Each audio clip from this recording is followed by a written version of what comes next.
వారి కోసం. సినీ ఇండస్ట్రీని పైరసీతో ముచ్చమటలు పట్టించాడు ఈ మంది రవి. ఉదయం సినిమా విడుదల అవడం ఆలస్యం, సాయంత్రానికి ఆ బొమ్మ ఐబొమ్మ వెబ్సైట్లోకి వచ్చేలా నెట్వర్క్ నడిపాడు. అతని టెక్నాలజీకి ఫిదా అయిన పోలీసులు రవి తెలివితేటలు సైబర్ నేరాలు అరికట్టడానికి వాడుకోవాలని భావించింది. ఈ క్రమంలోనే అతనికి బంపర్ ఆఫర్ ఇచ్చినట్టు తెలుస్తోంది. దీనిపై రవి ఎలా స్పందించాడు? అసలు పోలీసులు రవికి ఇచ్చిన ఆఫర్ ఏంటి? నెక్స్ట్ రవి ఏం చేయబోతున్నారు?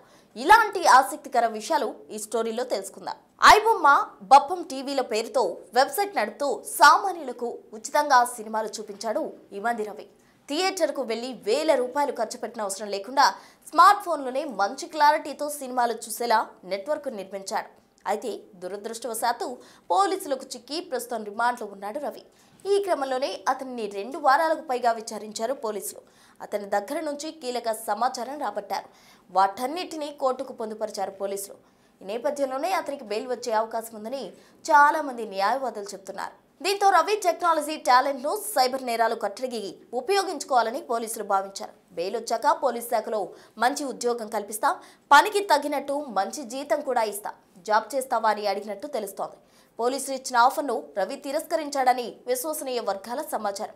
అయితే మరి ఏం చేస్తావు, నెక్స్ట్ నీ ప్లాన్ ఏంటి అని పోలీసులు రవిని ప్రశ్నించారు. ఈ క్రమంలో తనకు కరేబియన్ దీవుల్లో ఒక రెస్టారెంట్ పెట్టాలని ఉందని, తెలుగు వంటకాలు అక్కడి ప్రజలకు రుచి చూపించాలని అనుకుంటున్నట్టు రవి తెలిపాడు. ఇలా హోటల్ బిజినెస్ చేసి డబ్బులు సంపాదిస్తానని పోలీసులకు చెప్పినట్టు తెలుస్తోంది. అయితే రెస్టారెంట్కు ఏం పేరు పెడతామని పోలీసులు అడగ్గా కరేబియన్ దీవుల్లో ఐబొమ్మ రెస్టారెంట్ పేరుతో అనేక బ్రాంచ్లు ఏర్పాటు చేస్తానని రవి పోలీసులకు చెప్పినట్టు తెలుస్తోంది. తనకు పని చేయాలని లేదని, లైఫ్ హ్యాపీగా ఎంజాయ్ చేయాలనుకుంటున్నట్టు పోలీసులకు తెలిపాడు. ప్రస్తుతం రవికి కరేబియన్ పౌరసత్వం ఉండడంతో అక్కడే స్థిరపడాలని అనుకుంటున్నట్టు పోలీసులకు తెలిపాడు. అయితే ఇప్పటి వరకు రవి సంపాదించిన 20 కోట్ల రూపాయల్లో 17 కోట్ల రూపాయలు ఎంజాయ్ చేయడానికి ఖర్చు చేసినట్టు పోలీసులకు తెలిపాడు రవి. ఇకపై కూడా అలాగే వారానికి ఒక దేశం తిరుగుతూ తనకు నచ్చినట్టు బ్రతకాలనుకుంటున్నట్టు పోలీసులకు వెల్లడించారు.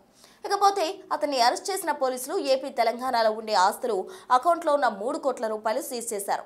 ఈ నేపథ్యంలో రవికి త్వరలో బెయిల్ వస్తుందని చాలా మంది ప్రముఖ లాయర్లు చెబుతున్నారు. ఒకవేళ రవికి బెయిల్ వస్తే అతని నెక్స్ట్ ప్లాన్ వర్కౌట్ చేయడానికి డబ్బులు ఎలా సేకరిస్తారు?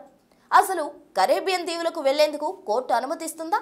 రవి ప్లాన్ వర్కౌట్ అవుతుందా అన్న అనుమానాలు తలెత్తుతున్నాయి. మరి రవి నెక్స్ట్ ప్లాన్ పై మీరేమనుకుంటున్నారో మీ అభిప్రాయాన్ని కామెంట్ రూపంలో తెలియజేయండి.